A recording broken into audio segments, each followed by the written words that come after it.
Hi, everyone. Welcome to another episode of Beyond Ray. This is Ginger. I'm here with Kate, and we have a special guest host today, Monica Broder from Weft Studios. Hello, Monica. Hi. Longtime friend of the pod. So I'm stoked to be back as a guest host this time. I'm a technical soft goods designer based in Bend, Oregon. I've worked many roles over the years, from in-house design roles, design management. And then, yeah, like Ginger was saying, running my own business, Weft Design, where I've worked with a bunch of brands to bring product to market. But yeah, stoked to be back. Awesome. And to continue the conversation today on the designer's intent on products after they launch and their effect on the cultures and society they reside in, we're bringing in Julie Henne from Garmin. We're super excited to talk to her. She's had a long career, more than 10 years at Garmin, working through multiple roles, industrial design, soft goods design, now currently a product architect overseeing strategy for products at Garmin.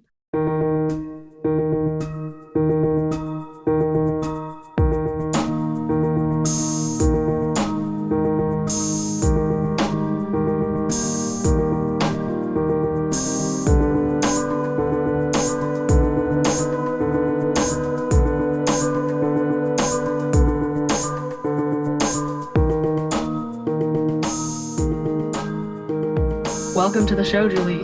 Hi, thank you so much for having me. We're really excited that you're here. Yeah, so as Ginger just alluded to, you've had a lot of different roles at Garmin. And I think something that would be really nice to kick us off is just if you could explain a little bit about what the differences are in those roles and what you're doing now. Sure. So I actually started out in corporate design, which is the team that builds like our trade show exhibits. They do more than that, but I'd say that's kind of like a good overview of what they do. And then from there, I moved into soft goods design. And people don't think of Garmin as a soft goods design company, but we had a lot of soft goods many years ago. It's slowly kind of like filtered out down to just a few in the more recent years. So there's not as much now as there used to be. And then from there, that was maybe 6 or 7 years worth of soft goods. And then from there, I moved over to our consumer design team. And that team is kind of a pool of designers where we work on a wide variety of projects, anything from fitness and outdoor, marine. So it covers a lot of the different segments that we have. Then from there, I moved over to our innovations team. We call it the labs team now. As a product architect, my role is really looking on the front end of the strategy, I guess. And I think that's about it. Did those teams have some interactions with each other, or were they kind of segmented? Within the design team, they definitely had some interactions with each other because it's a pretty good sized group now, but it used to be a lot smaller. And so it just being design being small in general, like it's natural that all of us are kind of interacting with one another.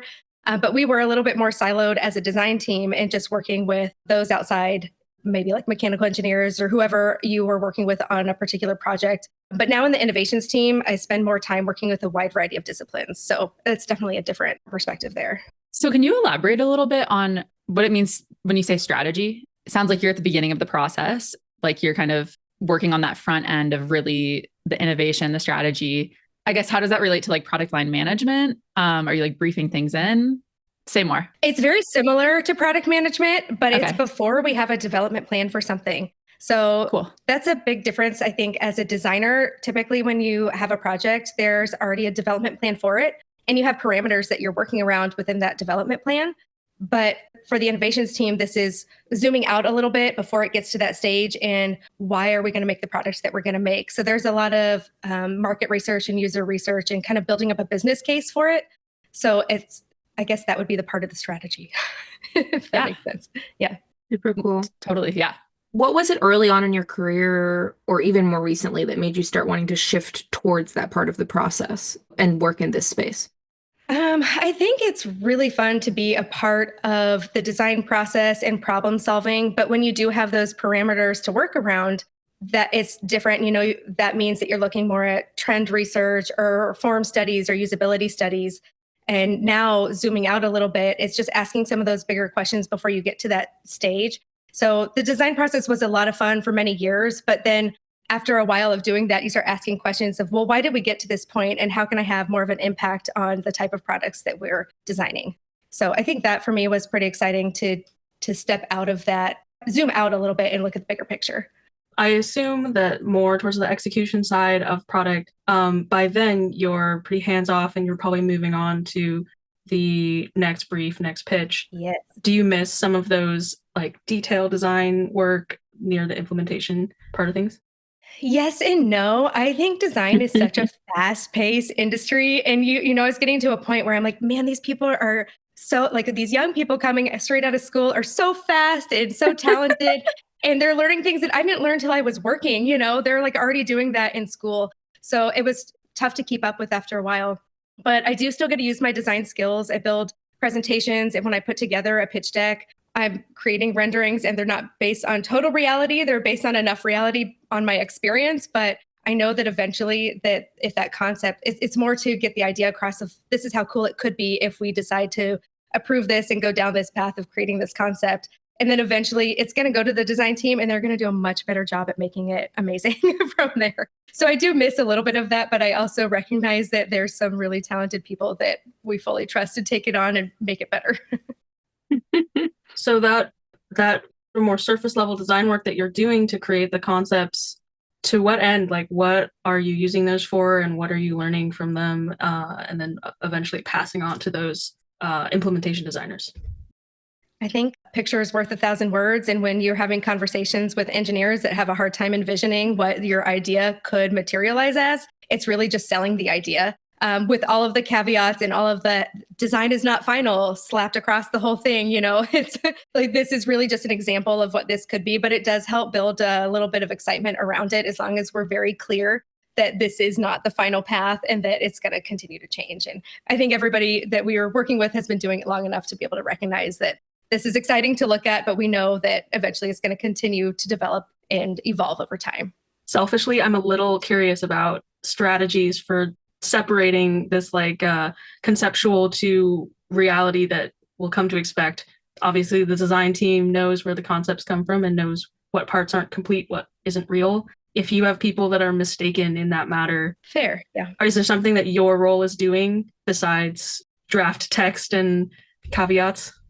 So when we're pitching a concept, it's more, we still are vetting it out. We're doing a lot of user research up front, and we still have a lot of engineers' eyes on it. And so we're not pitching something that's totally unrealistic.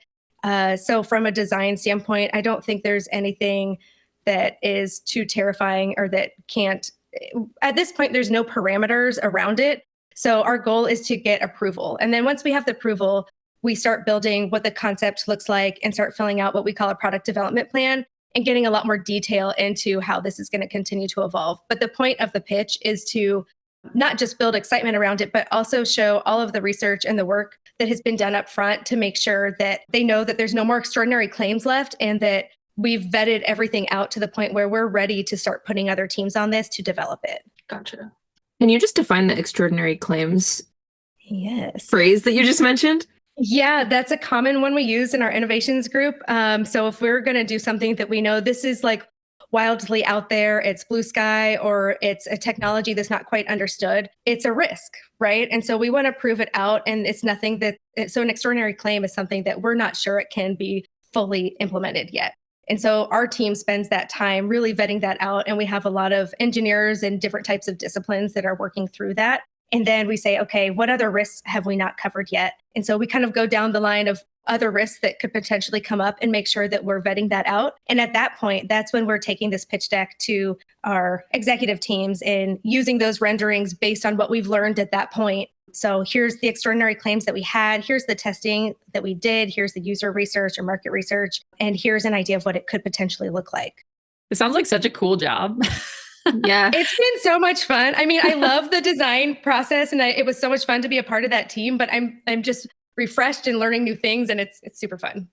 It almost sounds like you're kind of doing like concept work for like movies. You know what I mean? It's like, it seems like it's like that kind of muscle where you're looking at this huge, big sky, like anything's possible kind of mentality. Super cool. It's not quite that big vision, but I love that. I love that that's what's in your head and that's where you went that with is what's in my head. I love it. So has Garmin baked in design to the innovation team? Like, is that a requirement to have design involvement from Garmin? No, actually, I am one of the only, there used to be a couple other designers on the team, but none of our roles are actually in design. So typically that happens after the concept is approved and then things move down to the design team. So we have design backgrounds because I think we offer a lot as creative problem solvers. But at this point, a lot of the people that had a design background have moved into different roles. But I think it's a great discipline to be doing this type of work. Can you expand on that a little bit about like why design is suited for that kind of work? I think just going back to our creative problem solving and how we look at problems different. And I think we're good at zooming out and seeing the big picture, even if we don't always have the opportunity to do that.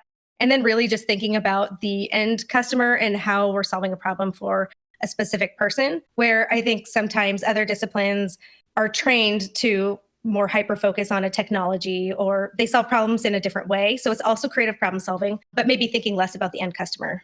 I totally agree with you that I think designers often are people that really care a lot about big picture. And so maybe that's why we're all reacting to like, this sounds like such a dream scenario where that is actually the phase that you have been able to finally be involved in at this point in your career. It's pretty cool. Yeah. So I feel like I kind of have a good grasp on the early part of the process that you're mostly involved in, but do you ever get involved again once it gets kind of passed over the fence to design? Do you have influence on kind of the direction it's going? And are there like checkpoints where you kind of make sure that they're taking it in the direction that was intended? It's a really good question. And it really depends on the project and the resources. So one of my first projects that I was on, it was very seamless and it was a fitness product and it was very easy to move into the fitness segment and the team took it on and ran with it. And I would attend meetings, but I really was just there to kind of check in on development and see how things were going out of curiosity. And if I felt like I wanted to speak up or say something or, talk through some problems that they were working through, then it was fun to still be a part of. But then there was another project that was also fitness and everybody said, yes, this is great. We want this. We don't have any resources on it. No, there's nobody to work on it. And that was actually kind of lucky and fun for me because I was able to stay on it from start to finish. Oh, nice. I think that's pretty rare in our team, but I was there all the way through launch. And so it was really eye-opening and to work with teams that I think sometimes we're siloed from and don't realize how many people it takes to get something off the ground. So it was really eye-opening experience. That's awesome. So would that be a product that you maybe had like the most influence on out of everything you worked on at Garmin? Yes, absolutely. It was one of my favorite projects to work on. It is launched. I don't know if we want to talk about any specifics, but yeah, go for it. That one was the HRM Fit. So this is a heart rate monitor that clips onto your sports bra. So for athletes that wear heart rate monitors, they're more accurate than optical heart rate, which is what you see on a wristwatch. So if you were to wear this chest strap, it wraps all the way around your chest and it tucks underneath your sports bra. So you have double tight compression. And for women, it's really uncomfortable to have that extra material and that extra compression. And so we were looking for ways to make this better for female athletes or sports bra wearers, I should say. So this clips onto the front of your sports bra. And yeah, it's a pretty fun project. And we did so much research on studies with women and all of the user testing. And then we were able to take that all the way through launch. And so it was one I was really excited about and it's out there now. So hopefully it continues to be well received. Oh, that's so exciting. Nice. I would love to get more into all the considerations that went into that, but I just have to say real quick, I just put this product on a inspiration board. No joke. Yes. Because I don't work on a lot of consumer electronics. So I had to build a really, really legit vision board. But the way you have the logo plate over the texture. That is the most validating thing anyone's ever said. Thank you. I just looked at it and I was like, I can't take the credit. This is the credit of the design team, right? Yeah. Yeah. Collaborative effort. Still, it looks amazing. But that's awesome. Thank you. Anyway, sorry, Kate. I think you were going to ask a question. I just had to throw that. Oh, no. I think that's amazing for us to mention. Yeah. That's so cool. That's incredible. I think I wanted to know, if there are some other moments when you feel like you've been designing for a really, really specific key group or some sort of problem area like that where you have a specific item, you're trying to fit it onto a specific body part. There are constraints about that. I think that one's probably the best example. Another would be the Lily product line. If you guys are familiar with that one, it's our smallest smartwatch. And because of the size, it naturally led towards the female user group. The goal there was to not just look like you have a computer on your wrist. So we did a lot of research with analog watches and jewelry and ways that we can bring the features to a product that doesn't look quite like a smartwatch. So just reaching a different user group. But because of the size, we did a lot of research on fit. And then because we are a large corporation, we had access to women worldwide. So on that one in particular, we had focus groups with Australia and the UK, Taiwan. We worked with so many different groups because it was a very strong aesthetic project. And so that's such a it's so subjective. It's different among different cultures and different types of people. So I'm getting lost in the weeds here. That's really good info. No, you're not. Yeah. Yeah. I would love to hear more about how you structure your focus groups. Like, what does that actually look like when you're, getting in front of a group of people? Focus groups are tricky. It's different with design versus in the innovations team. And I honestly think that you have to take them with a grain of salt, because are people telling you what they think you want to hear? Are you trying to hear what you want to hear? How much bias are you putting in there? And then again, with something like aesthetic, it's so subjective. So it kind of depends on what your end goal is, what you're trying to get out of the focus group. So I really think it's kind of a good gut check, but that you shouldn't put all the eggs in that basket. For an aesthetic direction, we would have it really depends on what you're trying to get out of it. We would have a ton of different renderings of maybe it would be a CMF study. And so we'd go through all of these different renderings and have a conversation. Or sometimes we would have people fill out a survey so that they weren't too biased by the conversation starting. So whoever's the bravest to speak up first, then people start to take lead with that. And they're like, oh yeah. And then they start changing their opinion, and you never really get to hear what their original opinion was. So they're definitely tricky. There's an art to it. And I don't know that anyone has really fine-tuned that. If you have, then let me know. No, I feel the same way. That's why I ask, because I feel like focus groups are so inconsistent for me. Sometimes they're super powerful. Sometimes they're, a lot of groupthink, Sometimes it's validating. Yeah. You have an idea of where you think this is going, and you're like, I should have a good gut check and just make sure I'm not on the wrong path. And I think they're great for that, to just have a check-in and, okay, I'm not so far off base that everybody went a totally different direction of where I thought they were going to go. Yeah, that's definitely helpful. I feel like one of the biggest impacts is also just where the group comes from. Like how you get those specific people in that room to be weighing in is probably a big area where bias could creep in if you're not careful. So that's I don't know what phase of control that is, right? But that's not just within the group. It's how the group even gets established. Very true. Completely agree. I was just going to say, I wonder, I think the HRM fit that you were talking about is a really cool example. And we'd love to hear more about when you're working with marginalized groups of people, or just very specific groups of people, even like women. How do you approach that? And how is the process different upfront with laser focusing in on that specific group of people? And maybe you could talk to it in regards to that HRM fit. Yeah, for sure. At Garmin, we have the benefit of, again, being a large company, and most of the people, not all, but most of the people there are hobbyists or enthusiasts for activities. And so it's really easy to say, I have this running group, or I have these athletes that are already at our fingertips to reach out to and try to start building up a base of testers or people to interview and talk through questions that we have with. So I would say it's a little bit easier for us to reach out and start making meaningful relationships. But to make sure that we don't have too much bias, we also try to make sure that we're reaching outside of Garmin, which is also tricky because you have NDA and everything is proprietary information and it's not released to the public. It's, still under development. So even when we do have good base to work with as far as testing and surveying and whatnot, I think just making sure that we're not too biased within either being Garmin or the same type of women that we're working with, specifically with HRM Fit. Okay, so a good example would be when it first launched, there were a couple reviews like, I have a large chest. I just don't think that this product could be for me. We're like, no, we tested so many different types of people. We made sure that we had everything from a AAA up to what's the largest size? I don't know, like a double GE. And then we had all of these different circumferences. And so women were so helpful and willing to send in all of their personal information to share as far as body size or things. I shouldn't say personal information from a data collection standpoint, but as far as body size and things that were really making a difference for this product. We had some testers that had breast cancer and they had scar tissue. Once you start talking with people and realizing that there's a wide variety of different types of groups, you want to make sure you're not dropping the ball and including everybody. It's hard to do. And hopefully we did as much as we possibly could. But you want to be as cast as wide of a net as possible and make sure you're not too biased. So it sounds like when you do this research, you're encountering a lot of, I don't know, additional complication that maybe some simpler products don't really have to deal with. But with this particular product within Garmin, you're incorporating fitness and like body constraints, getting into like health and medicine.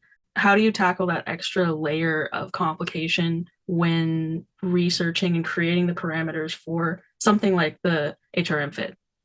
Oh man, there are so many layers when you mention health and medicine. You have you have FDA regulations or things that like we just want to steer clear from. So there's so many different layers that you have to like make sure that you're navigating. It's definitely a challenge. What is the role on your team that manages that? Is that you? Because that's, I mean, that kind of data collection, and also, I mean, I have a Garmin watch. It like advises me on things that I can do better for my health. Yeah. So how do you guys work with like scientists or like doctors, or how does that even work? Or how do you determine that UI of it?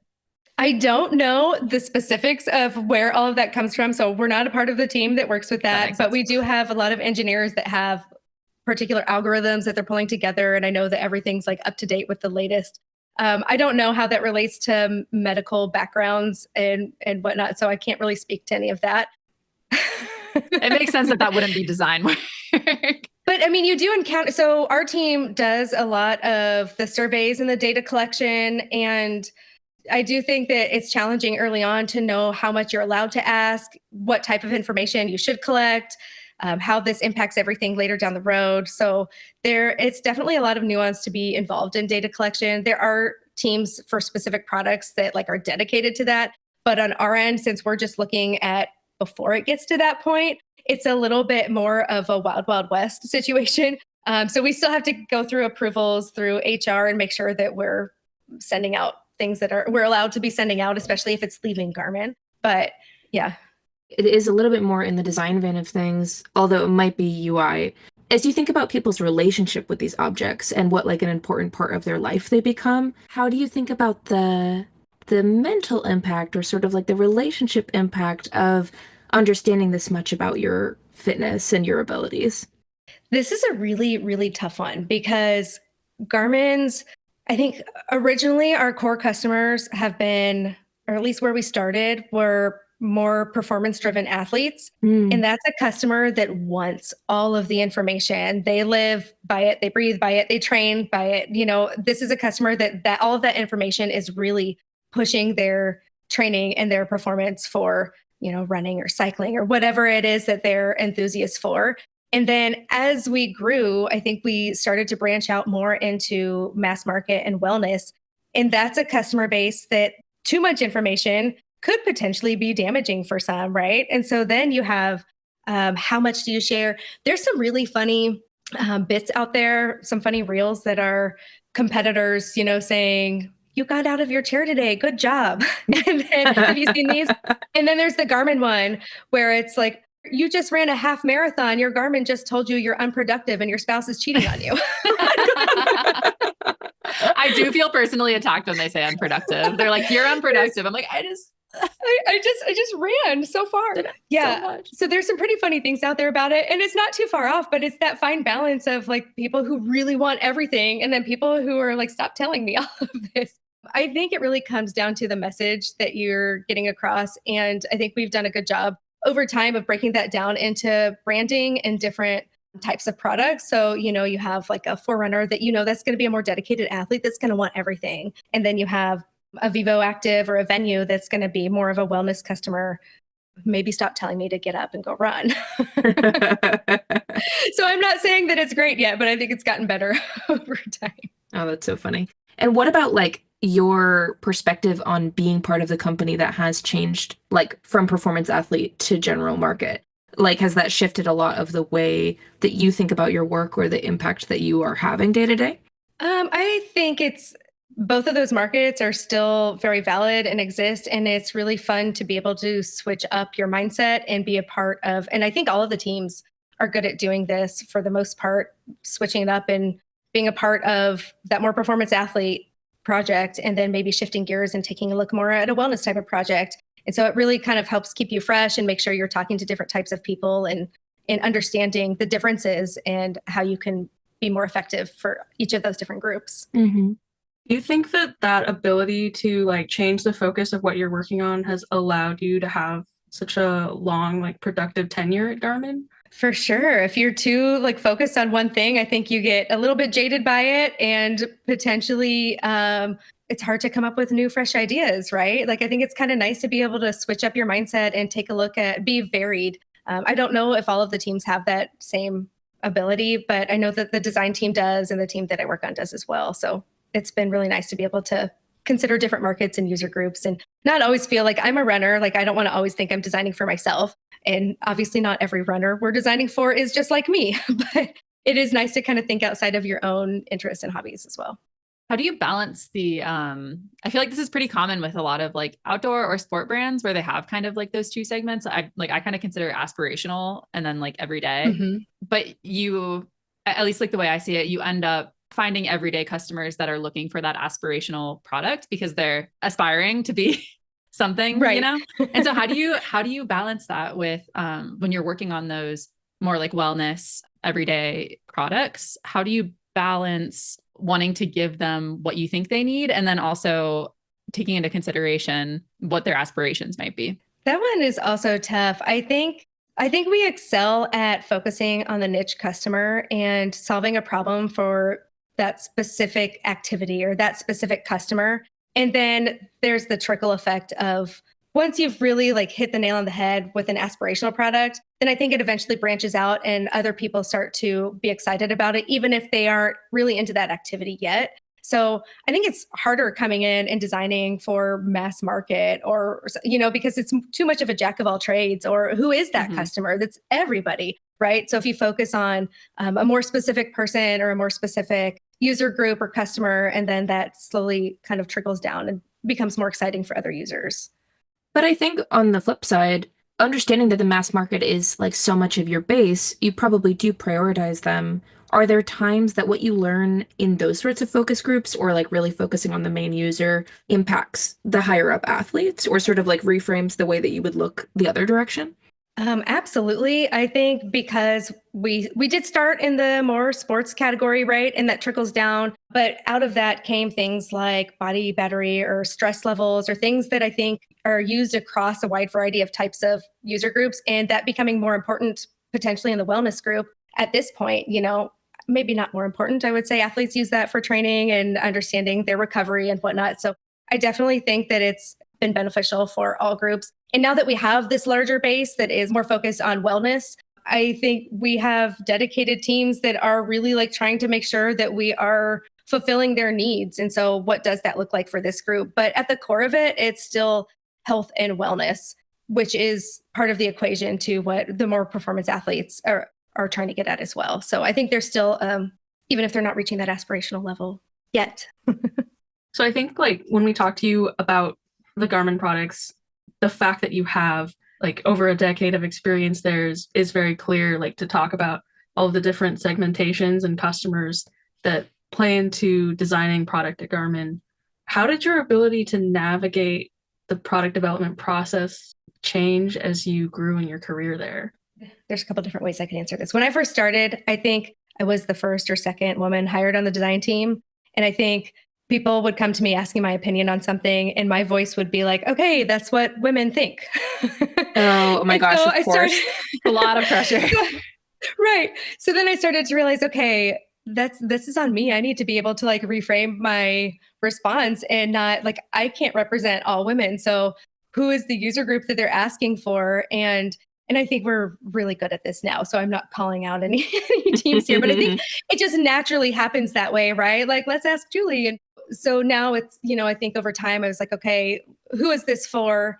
And then I'll try to phrase my response based on that user group. And then it became, okay, maybe I don't really know what I'm talking about here. We should be including these people or spending time talking with, like, if you're a hiker or if you're golfing. Like, I don't do those things.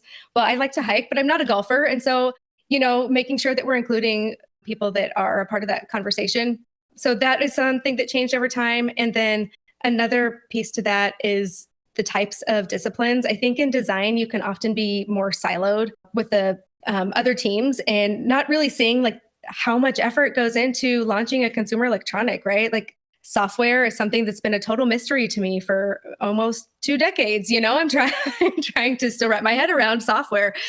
There's just certain disciplines that it's like, wow, there are so many teams that it takes to really get something off the ground. So I think over time, it's been really eye-opening to see the amount of work and the amount of people that it takes to go into a project. It sounds like you've built a lot of relationships with a wider part of the organization. So do you feel like that as a designer, those relationships has changed the scale of your impact on the end product? Yeah, for sure. I feel like I'm definitely not a part of the final decision making by any means, but I feel like I have a voice and I'm able to be a part of conversations. And regardless of where that decision goes, it's nice to be able to have conversations about what something could potentially be, all of the work that we put into the user research and trying to like make sure that we're speaking up for, you're talking about marginalized groups or working with women, and we're doing all of this work up front. And now I feel like I'm able to be a part of the conversation to make sure that those voices are heard. And I don't think you always have that opportunity to do that. Right. Totally. So continuing to make connections is great, and just making sure that you're able to be a part of the conversation. Do you feel like that's pretty informalized? Like you're kind of greasing the gears, or does Garmin have some structure for it? There might be some structure, but I think it works best being informalized. Like, I think it's kind of nice to be able, I think it's kind of nice to be able to have more casual conversations. And then I think you can have more real conversations when it's not too formal. So I think that's the benefit of being somewhere for a while, is that you're able to make those connections and be able to have that. A formal process is always great. I mean, you want to make sure that that's something in play too, but I like the fact that there's informal. Totally. That part functions too, at least. Yeah. With the length of time that you've had sort of being behind Garmin products, do you feel a different level of responsibility to the product lifespans or impact than you did when you were new there? That's a good question. I think because the way that we're structured to continue to keep everybody fresh, that there are some products that I have had the luxury of having a longer history with, but for the most part, I've been working on new and different things. So yeah, I think we're all really invested in the success of each product that we're a part of, and making sure that it's meaningful in somebody's life. And so, yeah, I think from that standpoint, we want to continue to see like, this isn't working well. We want it to be more meaningful for somebody. And so we want to be able to continue to push that and evolve it. But a lot of times you're also steered in another direction and moving on a different type of project. So you don't always have the opportunity to be a part of that. You just made me curious about what are the products that you've been involved in for like most of your time there? You mentioned that there are a couple that you have a long relationship with. Well, from a user standpoint, I would say the Forerunner, just because I am a runner and I'm passionate about running and I love using that product. So I remember when I first started what that product was like, and it had this like the Forerunner 405, it had this touch bezel. It was giant, and I was still pretty excited about it. But over time, I've been a tester. I've been involved in that product line, and I know a lot of the people that work in the product line, but I've actually only worked on one as a designer.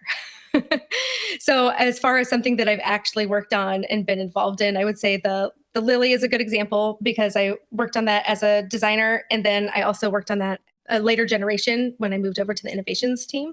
So I think you kind of touched on this a little bit, but you talked about how the way the company is structured helps keep you fresh, and like almost like it sounds like you're kind of avoiding burnout because of that structure and allowing yourself to kind of flex new muscles and look at different product categories and stuff like that. I'm curious, are you working on pretty much all the product categories, or is it just kind of the training and wellness? Is that, I'm trying to use the same words you used, but and then also, is the whole team structured like that? Like is design and development also structured like that, or are there silos for the different categories? So design and development is structured like that, where they're more of a pool of designers, with the exception of aviation, because aviation has so many regulations and things that they have to go through. But there's the consumer design team. And so that's all of the consumer focused products. And then not all of the groups within Garmin are, though. Like some of the engineering teams, they're solely outdoor or solely fitness. But since I'm on the innovations team, we're actually encouraged to not look at the same thing. So today we've been talking a lot about health, wellness, and fitness. But I have worked on other types of products. And we're also on the team that I'm on now, we're not just looking at the next generation of something that we've already done. we're trying to look at new market categories or things that we have never done before. Sometimes that fits within a current segment, and sometimes it's just totally blue sky and a little bit out there. And those are harder to, get everybody on board for. But our goal is to make sure that we're looking at new things, new technologies, new user groups, new markets to try to keep expanding. Do you have an example of either, I guess, something you've worked on or something that someone else on your team has worked on that was kind of pitching a new category and something that you found successful, or are you still new enough to the role that you're still fleshing through those things? Maybe one example would be like the chronograph. That's something that's in more of a sports hunting type of category. So you could take a look at What is that? I don't know that product. I don't know a whole lot about it either, but I know that came from the lab team. Another one, you could look up the golf, the rangefinders. I believe that was a product that came out of innovation. So golf was already an existing segment, right? But the rangefinder was a new approach to how we approach. Do you see the pun I did there? Because we have the approach golf line. It was a new approach to how we look at the golf product line, or customer, I should say. Wow. Oh, I'm looking at the chronograph. Sorry. Yeah, we are all looking at the chronograph. We're like, what is that? Okay, so it's for like shooting. It looks like maybe. Yes. Chronograph. Okay, cool. So this is very far outside of. Yeah, but it's cool that it's realm cool of to be able to look at expertise. that. But Yeah. Garmin just has such a wide range. Yeah, that's exciting that you've been able to work on like the Zero. Zero. Is that the one you have, the Zero chronograph? Mm-hmm. Yeah. That Pro chronograph. Mm-hmm. That is really cool though, to be able to really just look at it with eyes wide open and say, where can our technology impact the lives of other types of customers, like not just runners, not just bikers, maybe it's shooting, maybe it's golf. Yeah, it's pretty cool. So for season 3, we have created a fun question, and the premise is sort of like, Dieter Rams has his principles of good design, right? But that is a really long time ago. And as we start to try to create a design community that is, like women and other marginalized groups and just people that have different perspectives, we want to create a new set of rules this season. And so our question to you is, what would be a design rule that you would love to include in the way that we do our work? I love this challenge. I think if you call it a challenge, it's maybe more of just fun design thinking. Yeah.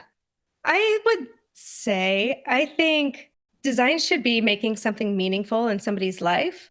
And so if we're really looking at the customer or just the user group and trying to, we're talking about ourselves as creative problem solvers, right? So I would say making sure that we're solving a problem that's meaningful for somebody. That's a great answer. Yeah. Mic drop. I wouldn't go quite that far, but no, it was. You really nailed how concise it should be. And yeah, I love that. I like this challenge. I think that's fun. I don't know how somebody could answer that better. I'm serious.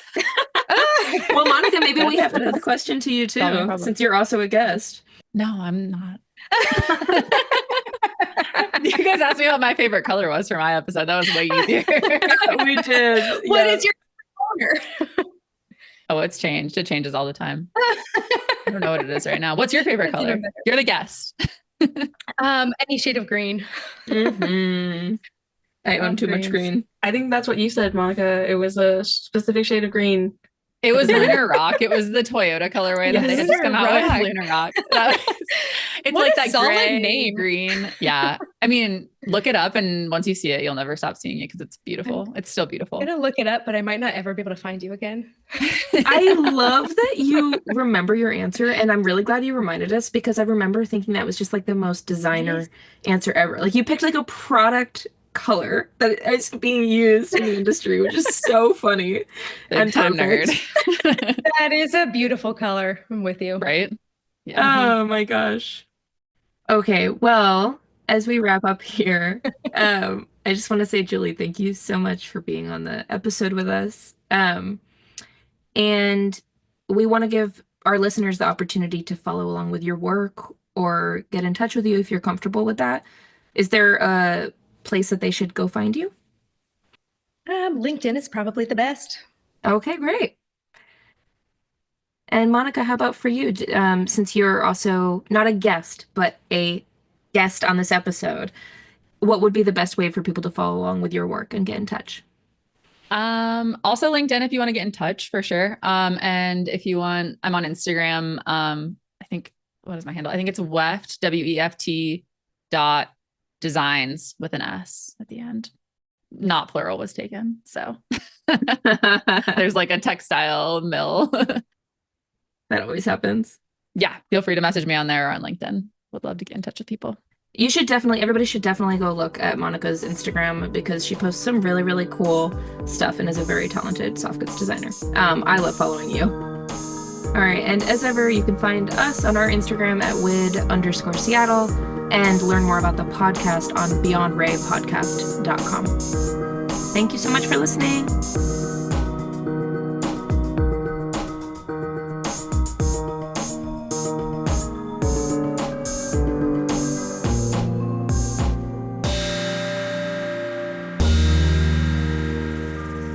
We just wanted to hop on here and tell you that this season, Ginger and I, who you know pretty well at this point, are going to be the two hosts mainly running things. Margaret has had such an amazing run with us the last couple years, and we're really, really grateful for everything she did to help us launch this podcast and be one of our hosts. This year, she's decided that she needs to step back. And so we have a pretty exciting shift, which is that we're going to be bringing back a lot of the favorite guests from the first two seasons to be our hosts in season 3. So they're going to be here asking questions with us, and we've thought really hard about who to pair them up with based on, the expertise that they share or the relationships they may already have, so that we hope that each one of these episodes is really enhanced by the extra host that joins us.